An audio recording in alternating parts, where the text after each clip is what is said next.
There are some nights you run towards safety, and some nights safety doesn't exist anymore. Tonight was the second kind. Blood dripped hot down her ribs. Each breath tasted like copper and fear. Behind her, the hounds were closing in, not barking now. Just that wet snarling sound they make right before they rip your throat out. She'd been careful for 5 years of making people forget her face the moment she walked away. 5 years of surviving by being no one. Until someone remembered. Until the marks on her wrist caught the light in a crowded market, and a stranger's eyes went wide with recognition. Now the king's hunters were 3 steps behind, and the only door unlocked in this cursed forest belonged to a man with amber eyes who looked at her like he'd been waiting 6 years for someone to stumble bleeding onto his floor. She should have kept running, but the hounds were right there. And sometimes the most dangerous choice is the only one you have left. She'd done stupider things than running into the thornwood at night, but right now, brain fuzzy from blood loss and terror, Iris couldn't remember what. The arrow had only grazed her ribs. Only. Like that word meant anything when you could feel warmth spreading down your side with every gasping breath, 6 guards behind her.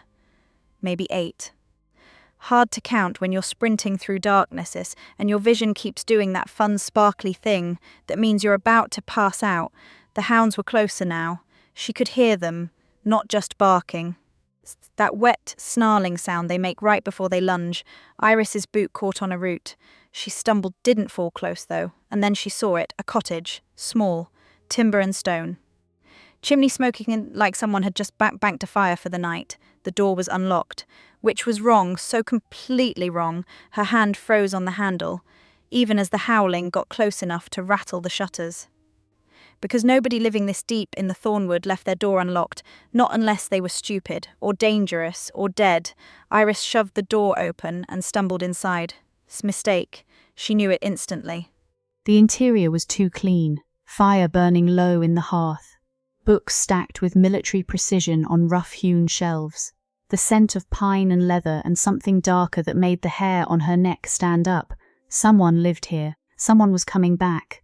But the hounds were right outside now, and her options had narrowed to none. She pressed herself, waltzed beside Bordeaux, hand clamped over the arrow graze, blood seeping hot between her fingers, dripping onto the floor. His floor? Are you finished bleeding on my floor? Iris's head snapped up. He stood in the doorway to what must have been a bedroom, perfectly still, arms crossed over a chest broad enough to block out the firelight behind him.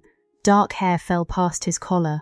He wore simple clothes, black shirt unlaced at the throat, pulled tight across shoulders that looked like they could snap her in half without effort. But it was his eyes that made her breath catch, amber, pure liquid amber, catching the firelight like molten gold. Alpha eyes. She'd seen them before, on men who commanded armies, on predators who wore human skin. I can explain. Iris raised her hands, winced when the movement pulled at her ribs. I'm not here to steal anything. I just need to hide for a few minutes. Then I'll be gone. You'll never see me again. He didn't move, just looked at her with those unnerving eyes, taking in the blood, the torn cloak. The way she was listing slightly to one side, because standing up straight made the world tilt. You're hurt. Not a question. He nodded toward her side, where her hand was pressed against the wound. Blood dripping onto his floor in a slow rhythm that sounded too loud in the quiet. Just a scratch. Iris tried for a smile. Barely noticed it. You're a bad liar. He moved to the window, pulled the curtain aside just enough to peer out into the darkness. The hounds had gone quiet, which was somehow worse. How many are hunting you? That's not important. How many? The command in his voice wrapped around her throat like a fist. The words spilled out before she could stop them. 6. Maybe 8. They have tracking hounds. He let the curtain fall, turned to face her fully.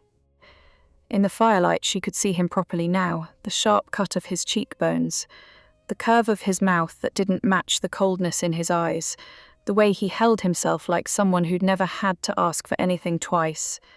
People don't run into the thornwood at night unless they're running from something worth dying to escape. His eyes pinned her in place. So I'll ask again, what did you do? Iris's throat closed. She couldn't tell him. Couldn't admit that 5 years of careful hiding it crumbled because someone recognized marks the mark on her wrist in a crowded market. That she was exactly the kind of trouble that got people killed. I didn't do anything. She lifted her chin. I just need somewhere to hide until they pass. Then I'll leave. No, his voice was quiet now. But absolute. No, you're not leaving. He crossed the room. Suddenly he was right there, close enough that she could feel the heat radiating off him. See the way his amber pupils had dilated in the low light. Not until I know exactly what you've brought to my door. You can't keep me here. His hand shot out, caught her wrist, the one with the marks, and the world exploded. Memory slammed into Iris like a breaking wave. Not hers, his. She saw herself through his eyes, spumbling through his door, blood-soaked and desperate, dark hair tangled with leaves, face pale except for the fever-bright spots of colour high on her cheeks, and his first thought wasn't threat assessment, wasn't self-preservation. It was, God, she's beautiful. Even terrified, there's something defiant in the way she holds herself, the set of her jaw, the curve of her mouth, the hollow of her throat where her pulse jumps like a trapped bird. The attraction hit him like a punch to the sternum, unwanted, unwelcome, but undeniable. He shoved it down hard because she was in danger, she needed help, and he didn't have the luxury of wanting things anymore. But when her eyes met his, something kicked in his chest that had nothing to do with duty. Iris gasped, yanked her hand back. Heat flooded her face in a rush that made her ears ring. The man had gone very still. What did you see? She couldn't answer, couldn't form words around the knot in her throat. Because she'd just seen herself through his eyes. Seen the way he looked at her, like she was something precious and breakable and utterly out of reach. I know which memory you took, he said softly. And there was something dangerous threading through his voice now. A slow, almost sheepish smile curved his mouth. The first real one she'd seen. Well, that's embarrassing. What do you mean? I mean, I know exactly which memory you just saw. He rubbed the back of his neck. Gods, he was actually blushing. Colour creeping up from his collar. The one where I thought. He stopped, cleared his throat. Point is, you don't have to worry about stealing memories from me. I'm immune. Iris stared at him. You knew what memory I'd see. And you still grabbed my wrist? Yes, his gaze held hers, seemed only fair. You told me your secret. He stepped closer. Near enough that she could count the darker flecks of gold in his amber eyes. Now you know mine. The air between them felt suddenly too thin before Iris could find her voice. Before she could ask what the hell that meant.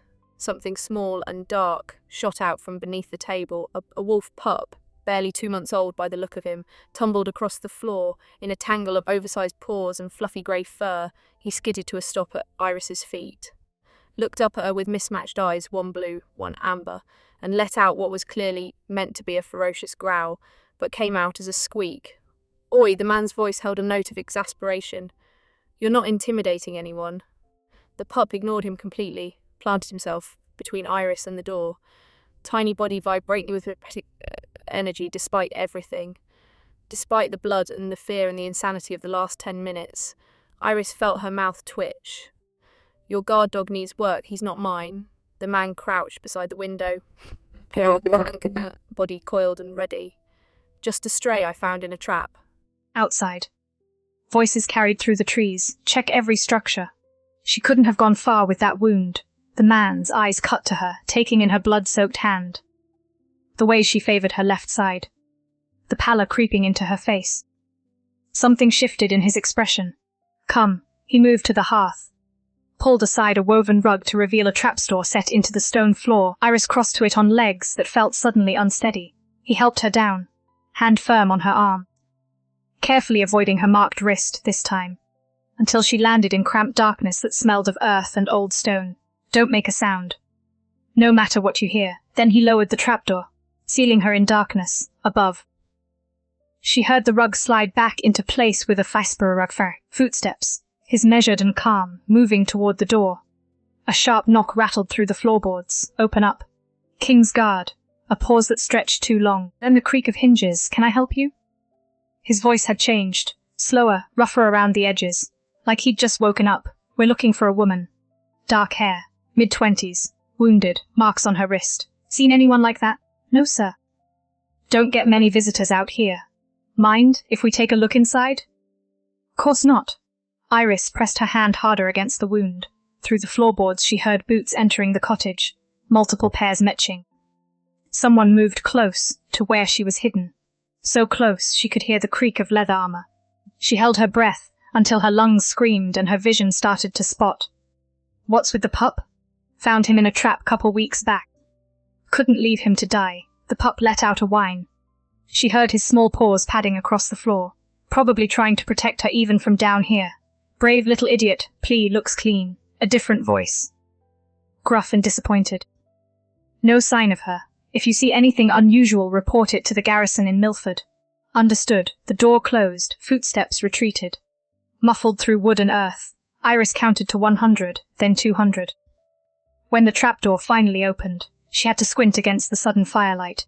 The man crouched at the edge, silhouetted and unreadable, except for the gray beard now attached to his jaw. They're gone. He peeled the fake beard off. Tossed it aside. For now, he reached down. Iris took his hand. Let him pull her up. Her legs nearly buckled, but he steadied her. One hand at her elbow, the pup approached cautiously. Nose twitching. He circled her boots once. Twice, then sat down and tilted his head, like he was trying to figure out if she was friend or food. After a moment of consideration, he sneezed directly on her ankle. Well, the man said dryly. That's his version of approval. Iris looked down at the absurd little creature, felt something loosen in her chest for just a beat. Before reality crashed back in, I need to leave. Her voice came out rougher than intended. They'll come back, do a more thorough search. You're not going anywhere in that condition. He pulled out a chair at the table. Sit. Let me see the wound, thank you. But you've done enough. Sit, not a request. Iris sat. He pulled a leather satchel from a shelf. Medical supplies. Clean bandages. Something astringent that made her nose wrinkle. Lift your shirt. Iris hesitated, then slowly peeled the blood-soaked fabric away from her side. The wound was long and angry. Still bleeding sluggishly. His gaze tracked over the damage, though she couldn't help noticing his dark eyelashes. Unfairly long for someone so guarded. Lucky, he said quietly. Another inch to the right, and you'd be dead. He pressed a wet cloth to the wound without warning. Iris hissed through her teeth, fingers digging into the edge of the table. Breathe, his voice was soft now. It'll hurt less if you do. She forced air into her lungs, tried to focus on something other than the burning, like the way his hands moved. Steady and competent. With the kind of practiced efficiency that spoke of field training. Military, probably. You're not a woodworker, she managed through gritted teeth. His hands paused. Just a fraction of a second. How do you figure? Your hands are too smooth. And you move like someone who's been trained to fight. Maybe I used to be something else. He reached for needle and thread. Iris felt her stomach clench. Before what? Before I decided it wasn't worth it. The first stitch pulled tight, her vision swam. Grey creeping in at the edges. Talk to me, his voice was low and even. Helps distract from the pain. Talk about what? For starters. Why is the crown hunting you? Iris's jaw tightened. Maybe it was the pain stripping away her defenses, or the exhaustion, or the fact that he'd just saved her life. But her lips seemed to rebel against every instinct to lie. Those marks on my wrist, she heard herself say. They're not just scars. He tied off a stitch. Started another, I know. What? I've seen marks like that before, a long time ago. Hands didn't falter. So are you going to tell me how they caught you? Or do I have to guess? Iris took a shaky breath. I brushed against a royal courier in Milford. A few days ago, the market was crowded. I wasn't trying to. She stopped. Let out a deep sigh. I stole his memory. Saw something I wasn't supposed to see. His hand slowed, the needle hovering just above her skin. What did you see? The king. The words came faster now, like a dam breaking, taking orders, moving like he had no will of his own. She met his eyes, and one word kept repeating in the courier's thoughts. Imposter. The man's needle paused mid-stitch. Someone in the market recognized what I was, Iris continued. An hour later, guards were kicking down my door. She swallowed hard. I think the crown wants me dead before I can tell anyone. He finished the last stitch silence, then sat back. For a long moment, he just looked at her, like he was weighing something, deciding how much to risk. Finally, he stood, crossed to the bookshelf, pulled down a leather-bound volume that looked like it hadn't been touched in years. Behind it, something caught the firelight, a sigil, tarnished gold, cracked them down the middle, the royal crest. Iris's breath stopped in her chest. You're someone who used to be important, she whispered. 6 years ago, I left to lead a campaign at the northern border. His voice was quiet now, carefully controlled. When I came back, my brother was on the throne, and not a single person in that castle knew who I was.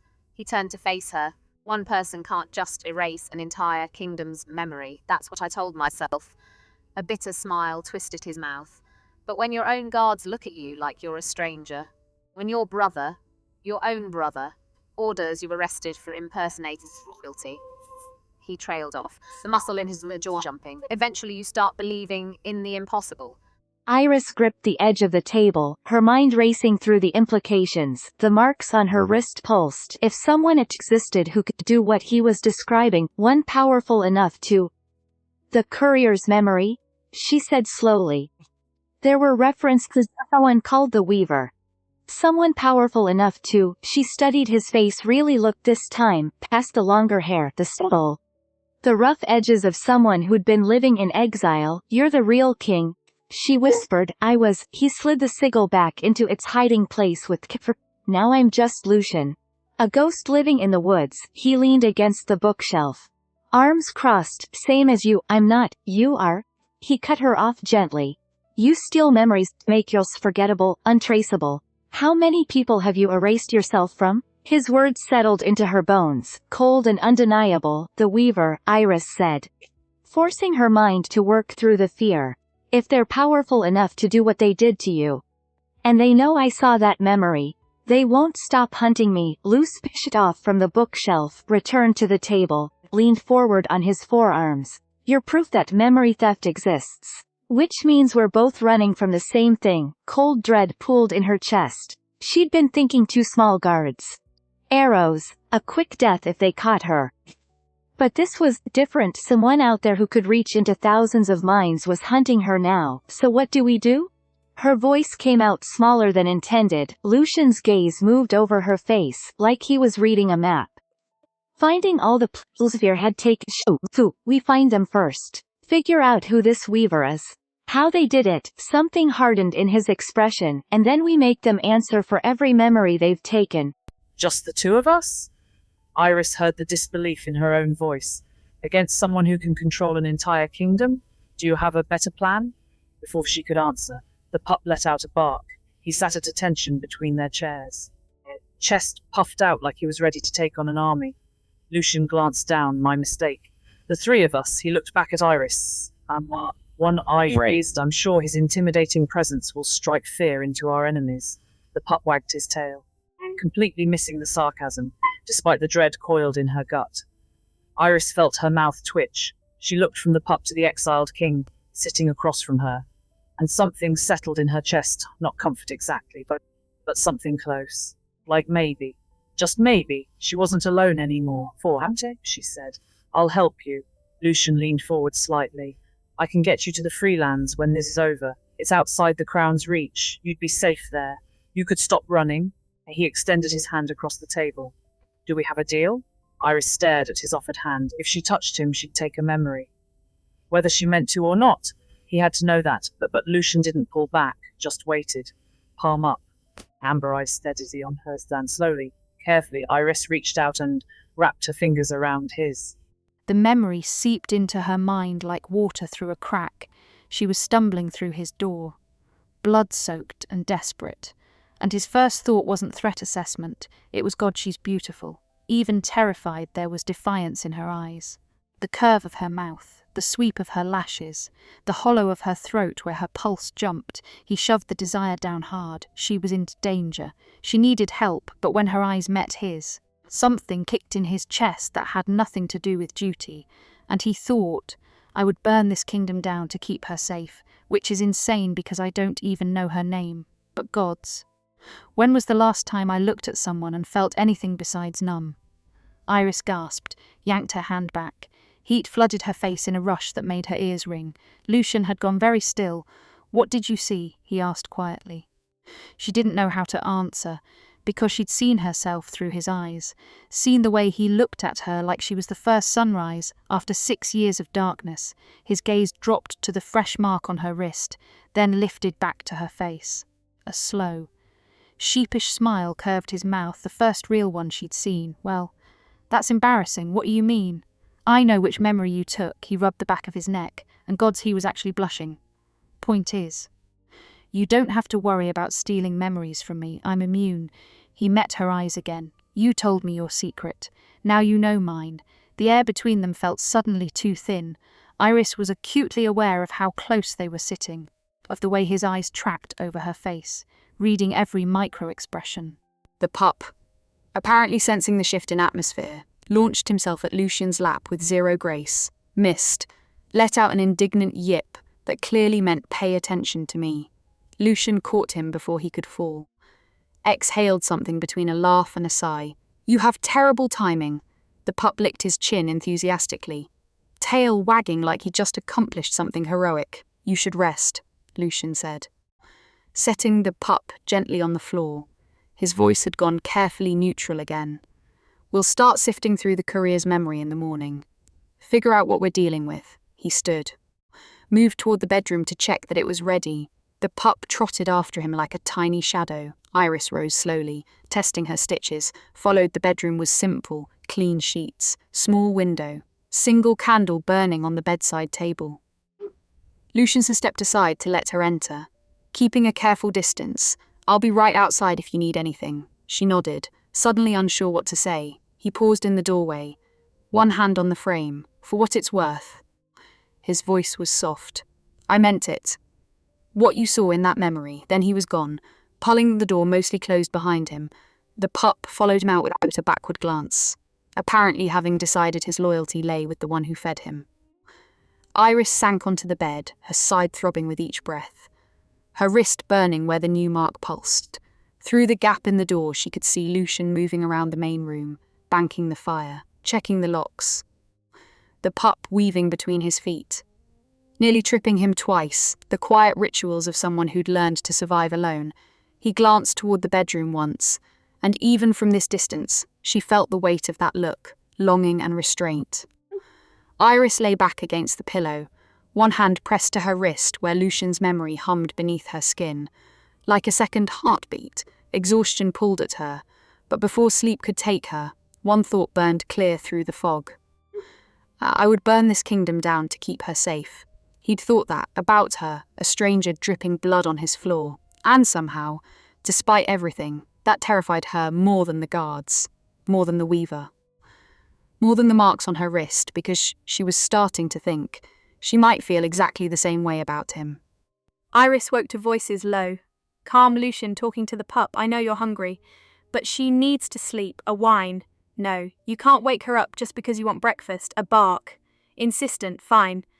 But you're eating outside. The sound of the door opening. Closing, Iris smiled despite herself, sat up slowly, testing her body, the stitches pulled but held. Her side was stiff, sore, but manageable. She made her way to the main room. Lucian stood at the table, arranging food on a plate with surprising care. He looked up when she entered. You're awake. Hard to sleep through your argument with the pup. He's very demanding, I noticed. Lucian gestured to the chair. Sit. I made breakfast. She sat. He set the plate in front of her.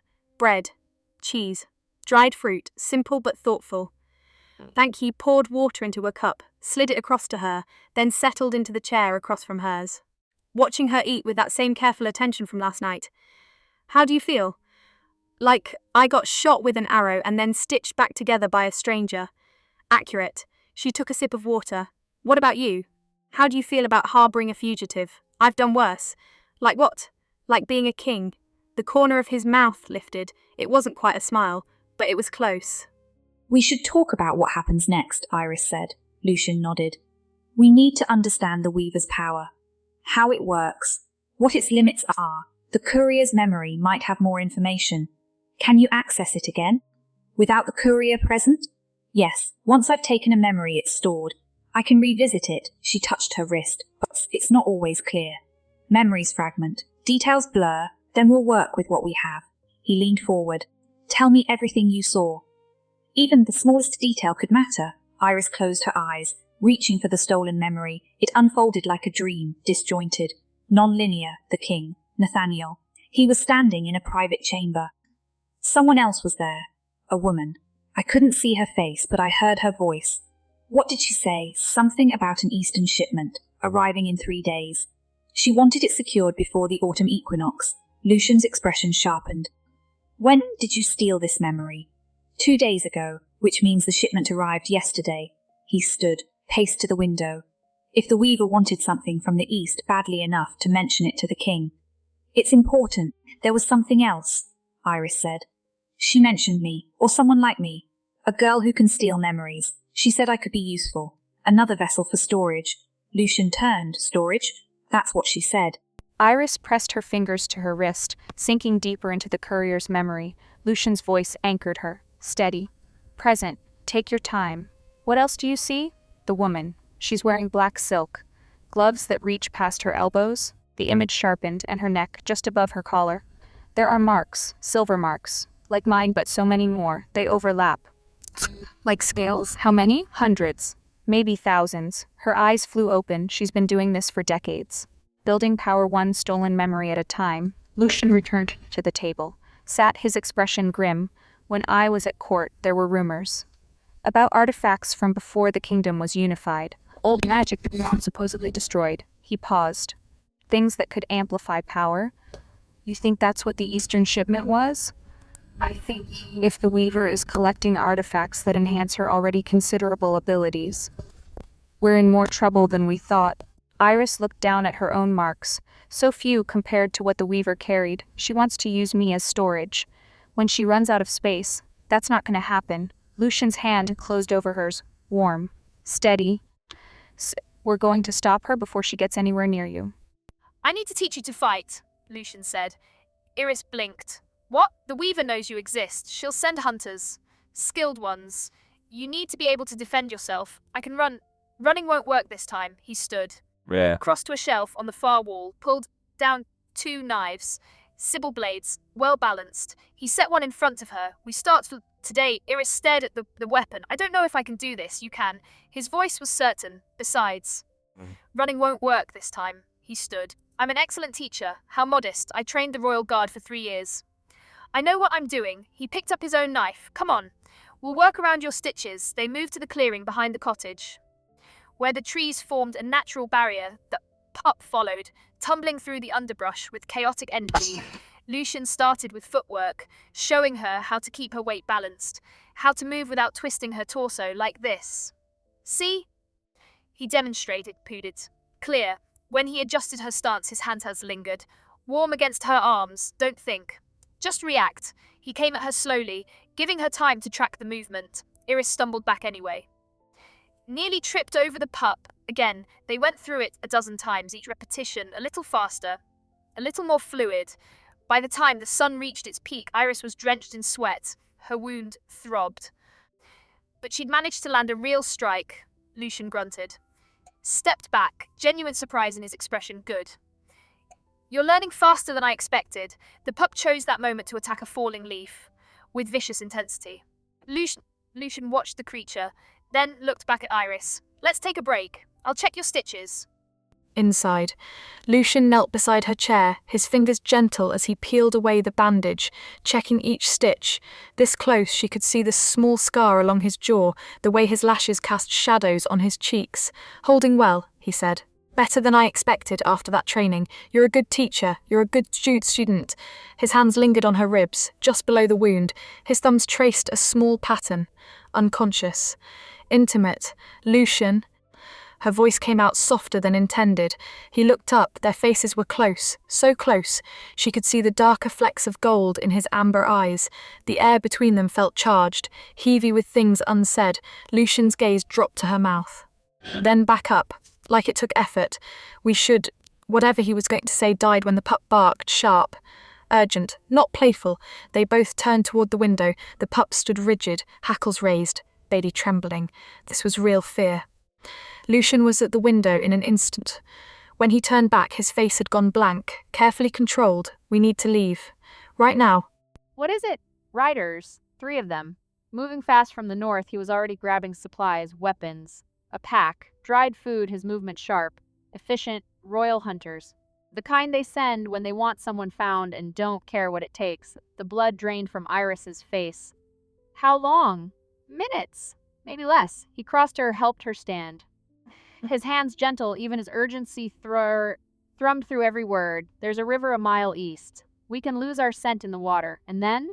Temple ruins 3 miles northeast. Defensible, he scooped up the pup, tucked the trembling creature inside his cloak. How bad is your side? Tell me the truth. I can run. That's not what I asked. I can do this. She caught his wrists together. Remember? Something fierce crossed his expression. Together, he pressed his forehead to hers. Just a breath. Ready? She nodded. They slipped out the back, just as hoofbeats thundered to a stop out front. Then they were running through the trees, her side screaming with each jarring step. Branches railed at her face sent, roots trying to trip her behind them. The hunters spread out, calling positions, coordinating, closing in. Lucien led her along trails that barely existed, his hand reaching back to steady her when she stumbled. The pup stayed perfectly still in his cloak, just frightened eyes visible. They ran until Iris's lungs were raw, until each breath tasted like copper. Lucien caught her when she stumbled, his arm locking around her waist. Almost there. I've got you. She could hear it now. The rusher was her. They burst through the tree line. The river stretched before them. Wide, fast, deep enough to hide their trail. Don't move. The voice came from behind, cold, calm, absolute. They turned slowly. 3 riders had emerged in a perfect arc, cutting off retreat. The 2 flanking soldiers sat easy, hands on weapons, but the man in the center commanded attention. Tall, lean, handsome in a cold way. He wore the Royal Guard's black and silver. Lucien. It's been a long time. Lucien's body went taut. Vincent, not long enough apparently. Vincent dismounted fluid. Graceful, let her go, Lucien said. Whatever quarrel you have is with me. On the contrary, Vincent's gaze shifted to Iris, assessing. Calculating, the Weaver wants this one very much. Something about needing a new vessel before her current capacity fails. The words hit Iris like a blow. She's not a vessel. Lucien's voice was steel. She's a person. She's a tool. Vincent stepped forward. His men followed, spreading out. But you she's willing to bargain for? He paused. Deliver the memory thief. And the Weaver will restore what she took. Every memory of you returns to every mind. Another pause. Your throne. Your name. Your brother finally remembering who you are. Iris felt Lucien go still. Nathaniel is 15 now, Vincent continued. Still asks about you sometimes. Control slips. Where did my brother go? His eyes glittered. Imagine giving him that back. The words were a knife, precisely aimed. All you have to do is step aside. Wick. Let us take the girl. And you get everything back. Vincent spread his hands. For someone you met yesterday. For a heartbeat, Iris felt Lucien's hand going slack, then his fingers tightened, lacing through hers with fierce certainty. The answer is no, Lucien. I said no. His amber eyes blazed. You tell the Weaver that some things matter more than a crown. And she can go to hell. Vincent's expression went cold. I was afraid you'd say that, he gestured. His hunters drew weapons. Take them both. The Weaver will decide what to do with the king. The men moved in, coordinated, professional. Lucien shoved Iris behind him, knife out, bay a shield. They were outnumbered 3-1. Then the pup wiggled free, hit the ground. Launched himself at the nearest hunter, with what was meant to be a terrifying war cry, but came out as a squeak. He lashed onto the man's boot, shaking and growling. The hunter looked down, bewildered. What the pup released. Darted between the man's legs, grabbed both bootlaces in his tiny jaws, yanked them together. The hunter took a step. Boots caught. He went down hard, sword spinning away. Pup. Lucien lunged for the creature. But Iris wasn't watching anymore. She was staring at her wrist, at the marks pulsing like a heartbeat, and something clicked. She didn't just steal memories. She stored them. The marks were a map, a record of everything she'd taken. And if she could pull memories in, what if she could push them out? The realization hit like lightning. All this time she'd been using her power one way. But memory theft worked both ways. Otherwise the Weaver wouldn't need vessels. Which meant Iris could do the same, flood someone with memories instead of stealing them. She looked at Vincent. And made her choice. Lucien. Get down. He dropped, taking the pup with him. Iris ran straight at Vincent. The commander's head snapped toward her. Surprise flickering before it hardened, his sword shifted toward her throat. Foolish girl. She grabbed his wrist with both hands. The flood hit him like a dam breaking. Every memory she'd stolen over 5 years came rushing sharp. Hundreds of moments, thousands of fragments, all pouring out of her marks and into him, all at once. It was too much, far too much for one mind. Vincent's eyes went wide, then terror. His sword clattered, then he screamed, dropped to his knees, hands flying to his head, trying to hold his fracturing mind together. He was a baker and a beggar and a child and an elder, all at once. Instantly splintering, the other hunters stumbled back, weapons lowering, watching their commander collapse. Iris swayed, released his wrist. The marks on her wrist had faded. Not gone, but light, like she'd put out 5 years of pressure. Her knees buckled. Lucian caught her, some solid around her waist. What did you do? Gave them back, the memories.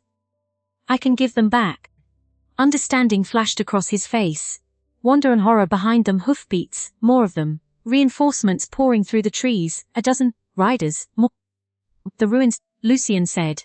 We run now. He scooped up the pup, kept his arm around Iris, and they ran. The ruins rose like broken bones, weathered stone pillars and crumbling walls, half consumed by moss and vines, sacred ground. Also, so the stories claimed, they stumbled into the center, where 5 massive pillars stood in a rough pentagon, surfaces carved with unreadable symbols. Lucian set the pup down, positioned Iris behind the largest pillar, his body between her and the forest. Listen to me, he said, hands framing her face, amber eyes burning with desperate intensity. If this goes wrong, Lucian, let's not stop.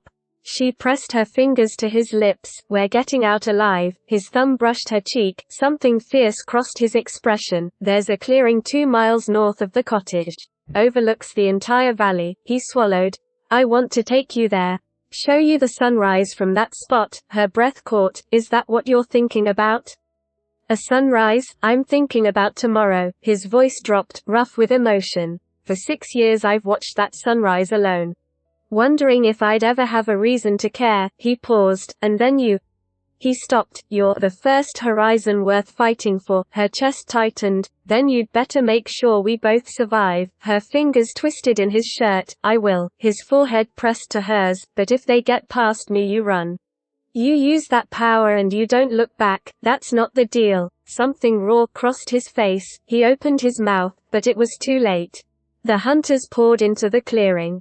A dozen hunters circled the ruins, weapons drawn. Lucian pulled Iris against the pillar, knife ready. The pup pressed between them, making worried sounds. Spread out. They can't have gone far. Take them alive if possible. Then a voice cut through. Quiet. Every hunter went still. That won't be necessary. Like she on the ground beneath her feet. Tall. Ella, black silk, gloves past her elbows. Hair dark streaked silver, pulled back to reveal a face time had carved into something beautiful, but menacing, around her throat, just visible above her collar. The marks, hundreds. Overlapping like scales, faded white with age. Hello, Iris. The woman smiled. You've grown up beautifully. You look so much like your mother. Iris's hand found Lucian's arm, gripping for support. Aunt Constance, you remember me? Constance's expression softened. Genuine pleasure. I wasn't sure you would. You were so young when I left. She tilted her head. 6 years old, wasn't it?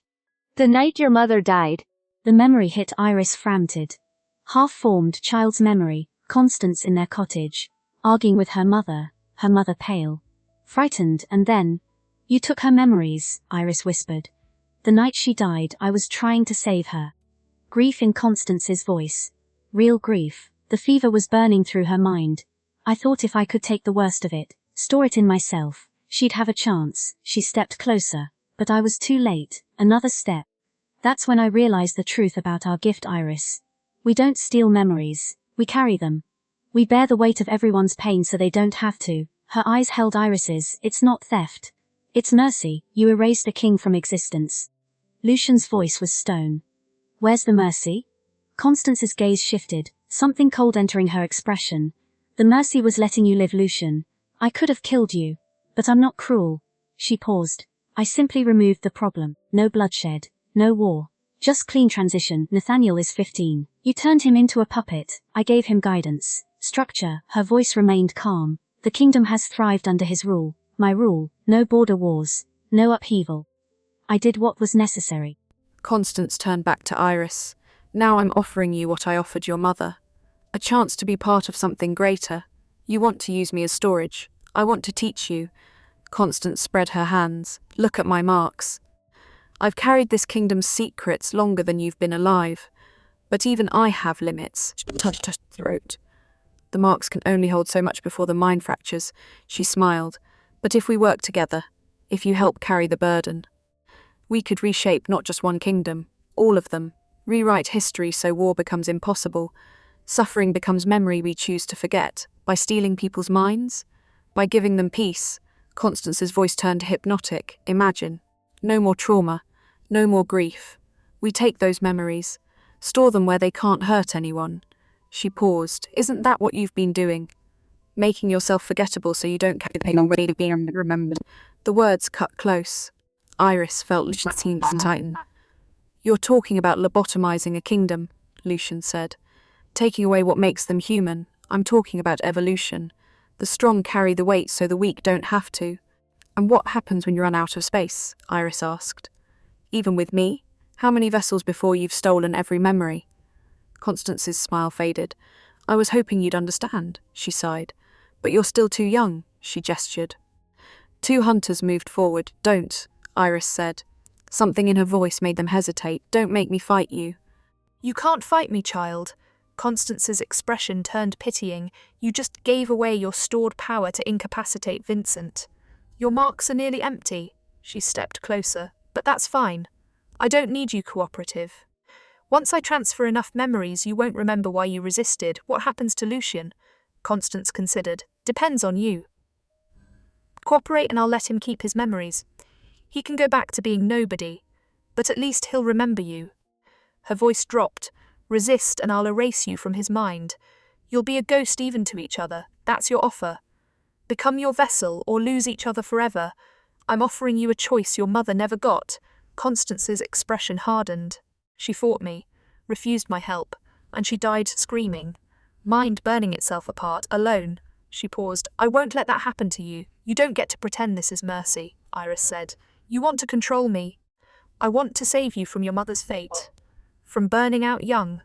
Dying with your gift wasted. She was close now, close enough to see the lines around her eyes, the silver in her hair, the weariness from carrying too much too long. Last chance. Submit willingly and I'll be gentle. I'll let you keep important memories. Your childhood. Your mother's face. Even him, she nodded at Lucian. Fight me and I'll tear it all away. Leave you empty. Iris looked at Lucian.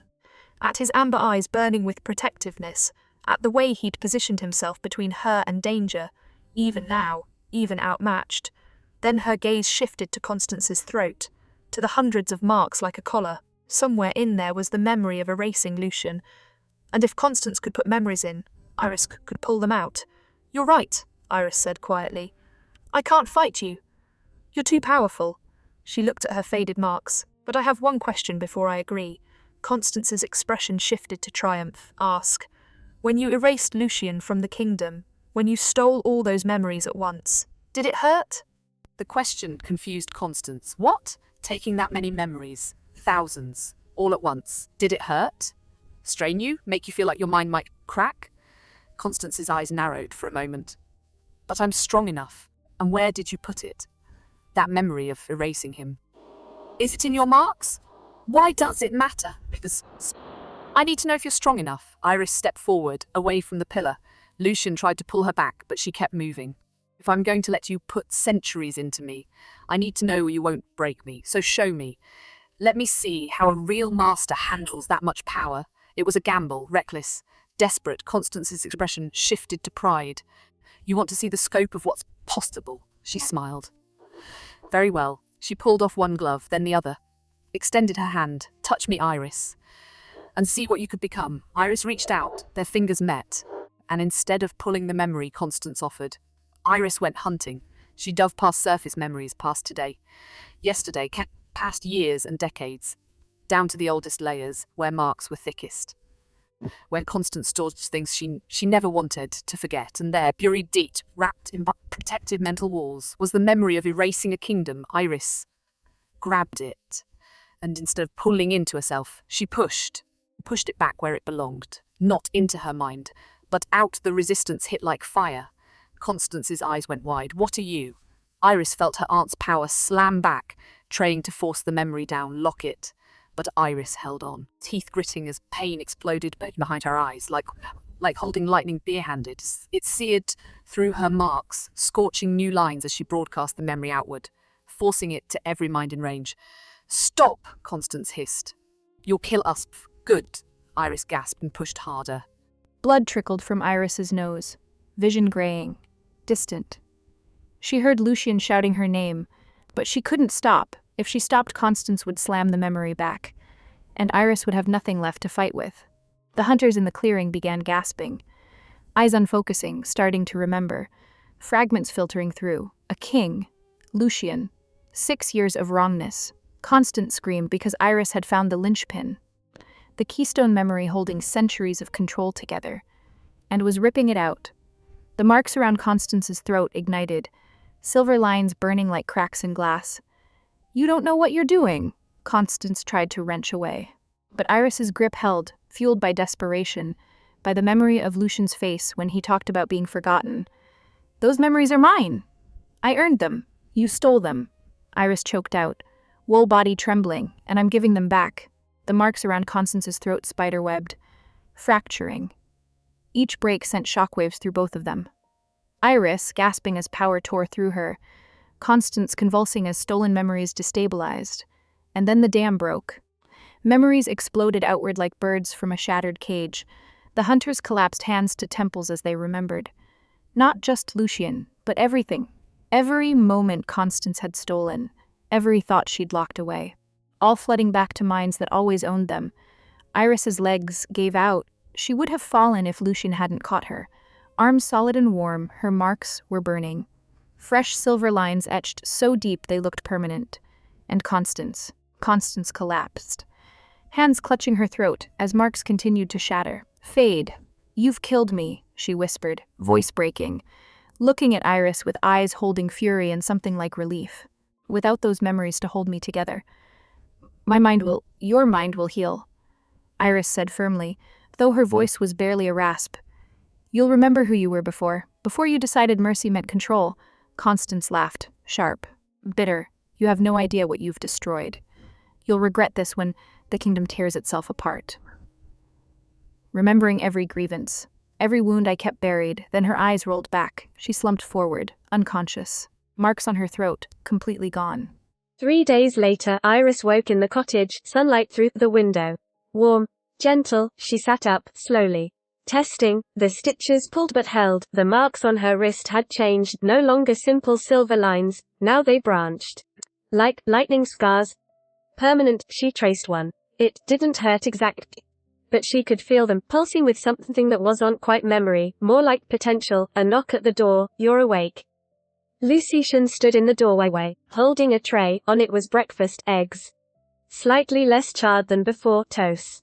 Only burned on one side. I'm getting better, he said, setting the tray down. Marginally, Iris smiled. It looks perfect. You're a terrible liar. But he was smiling too. He sat on the edge of the bed, careful not to jostle her. How do you feel? Like I tried to hold lightning. You kind of did. His hand found hers, avoiding the marks. The healers came yesterday, while you slept. They said the marks will settle, eventually. But you'll always carry them, scars from giving back what was stolen, proof you're stronger than you knew. Iris looked at their joined hands. Constance? Alive, weak, but alive. Lucian's jaw tightened slightly. Nathaniel wants her tried. Executed, for what she did. And what do you want? He was quiet. I want to hate her. For 6 years I've wanted that, but watching her collapse, seeing the marks fade. He shook his head. She looked relieved.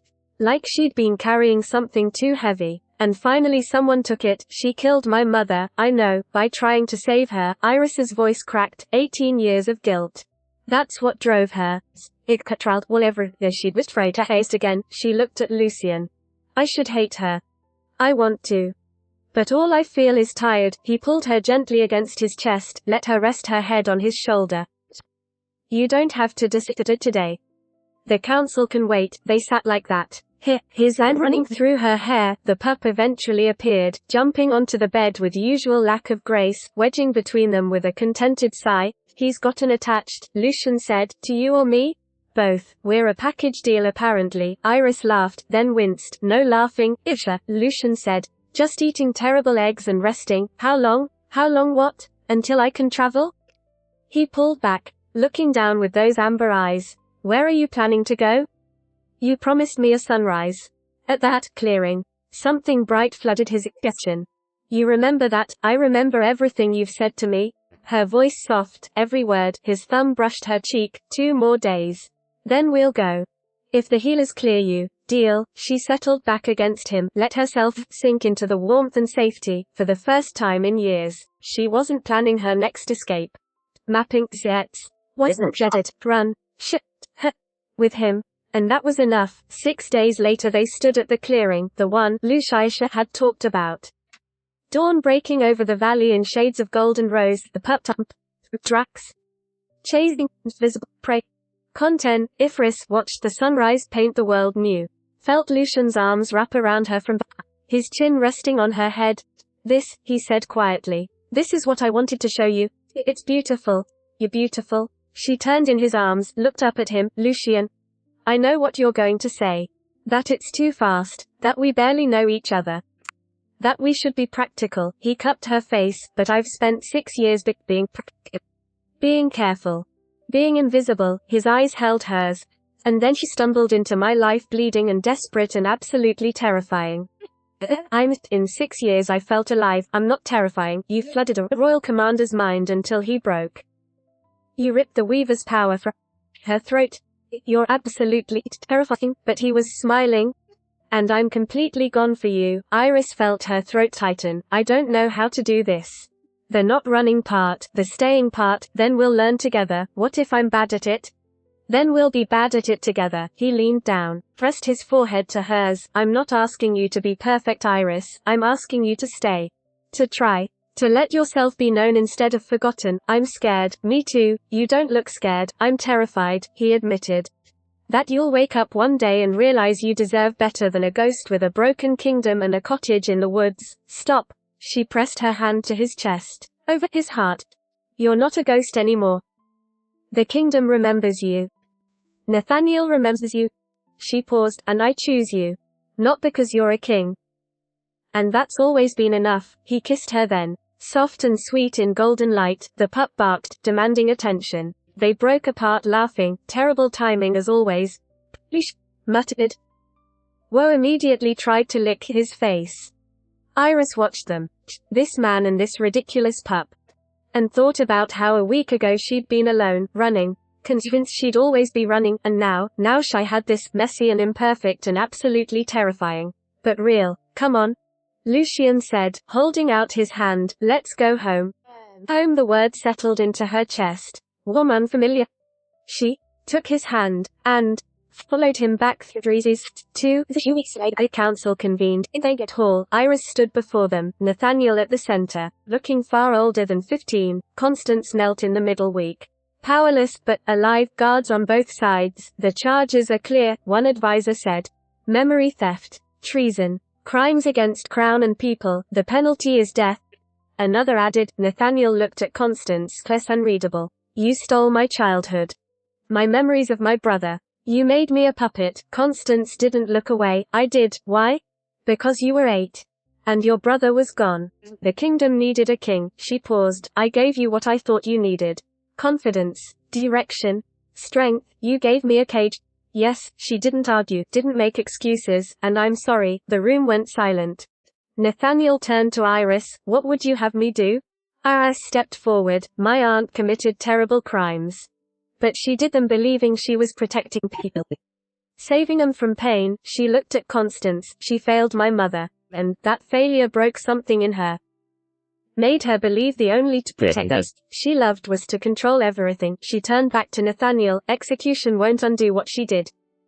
But perhaps. She spent the rest of her life trying to heal what she broke.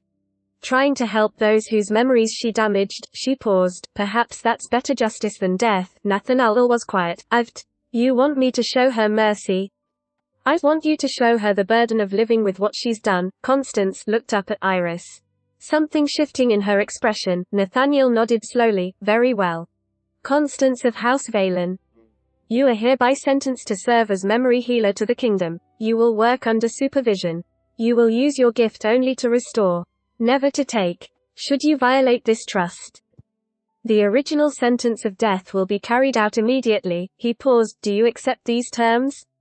Constance bowed her head. I do. Then we're done here. Guards helped Constance to her feet, led her from the hall.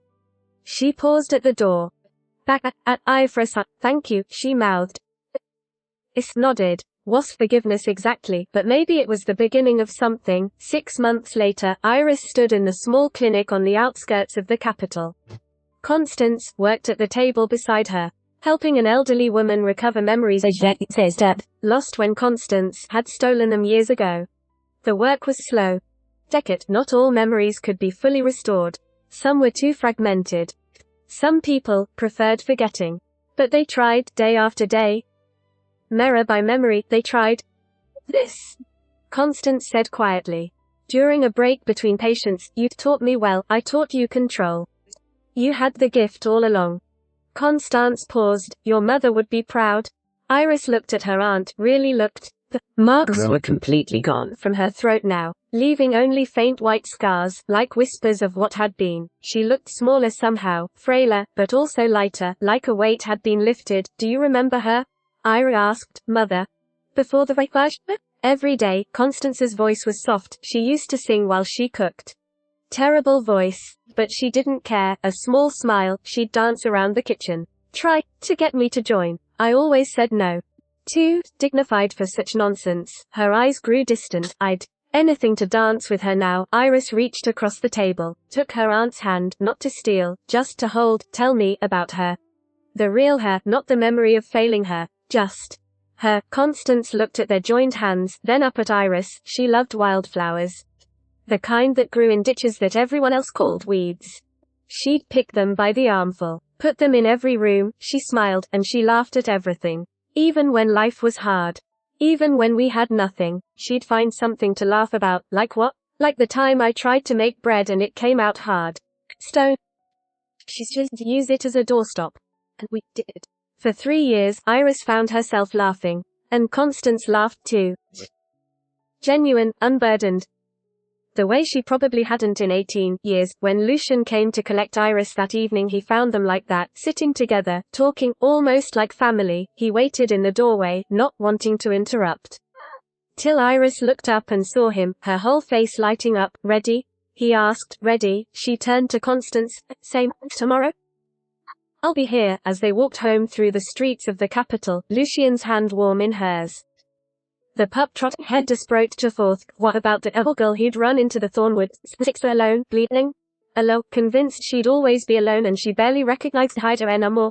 What are you thinking about? Lucian asked. About how strange life is, strange that the worst night of my life led to the best morning. He pulled her close, kissed her temple. Come on. I made dinner. Is it edible? Marginally, perfect. The pup barked agreement. And they went home.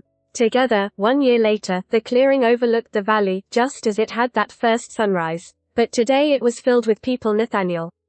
Looking more king than boy now. Constance. Wearing simple grey instead of black. The wolf. Grown larger but no less clumsy. Lucian, standing at the center waiting. Iris walked toward him, not in a grand gown.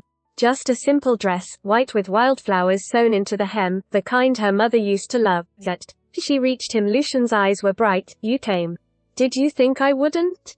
You have a habit of running. Not anymore. She took his hands. I'm done running. The ceremony was simple. No grand speeches, no political maneuvering. Just 2 people promising to stay. When it came time for vows, Lucian spoke first. I was a ghost for 6 years, forgotten by everyone. Including myself. You gave me back my name, my family, my kingdom. He paused, but more than that. You gave me a reason to want them back. A reason to wake up and watch the sunrise among you. A reason to believe in tomorrow. His thumb brushed her knuckles. I promise to be your reason too. To remind you every day that you're worth remembering. Worth knowing. Worth loving. Iris's throat tightened. I lived 5 years making people forget me. Because I thought forgetting was safer than being known. But you, she looked up at him, you saw through every wall I built, and instead of running, you stayed. You fought for me. With me, she squeezed his hands. I promised to stop hiding. To let myself be known. To choose staying over running, every single day, even when it's hard. Especially when it's hard. They sealed it with a kiss. As the sun rose over the valley, painting everything gold, the wolf barked, because of course he did.